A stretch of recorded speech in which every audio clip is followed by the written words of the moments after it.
And he looked over at the alarm clock, ticking on the chest of drawers. God in heaven, he thought. It was 6:30, and the hands were quietly moving forwards. It was even later than 7:30, more like 7:15. Had the alarm clock not rung? He could see from the bed that it had been set for 4 o'clock, as it should have been. It certainly must have rung.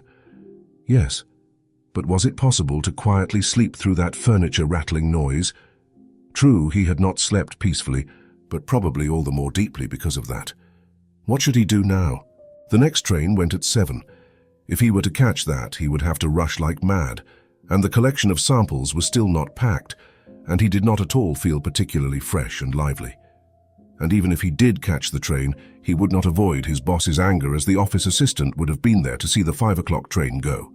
He would have put in his report about Gregor's not being there a long time ago.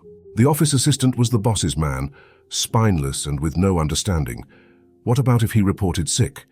But that would be extremely strained and suspicious, as in 5 years of service, Gregor had never once yet been ill.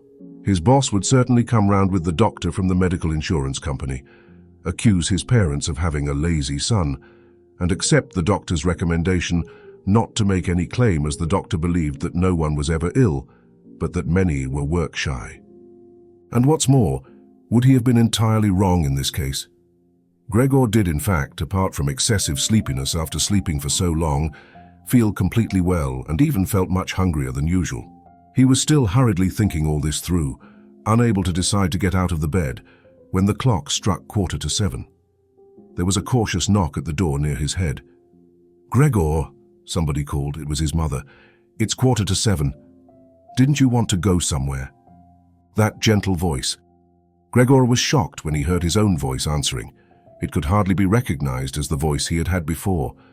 As if from deep inside him, there was a painful and uncontrollable squeaking mixed in with it.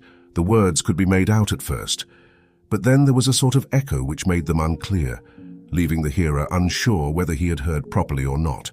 Gregor had wanted to give a full answer and explain everything, but in the circumstances contented himself with saying, "Yes, mother, yes, thank you. I'm getting up now." The change in Gregor's voice probably could not be noticed outside through the wooden door, as his mother was satisfied with this explanation and shuffled away.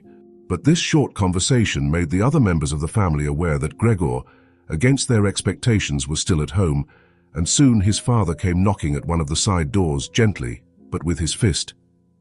"Gregor, Gregor," he called, "what's wrong?" And after a short while he called again with a warning deepness in his voice, "Gregor, Gregor." At the other side door his sister came plaintively. "Gregor, aren't you well? Do you need anything?" Gregor answered to both sides, "I'm ready now," making an effort to remove all the strangeness from his voice by enunciating very carefully and putting long pauses between each individual word. His father went back to his breakfast, but his sister whispered, "Gregor, open the door, I beg of you." Gregor, however, had no thought of opening the door, and instead congratulated himself for his cautious habit, acquired from his traveling, of locking all doors at night even when he was at home.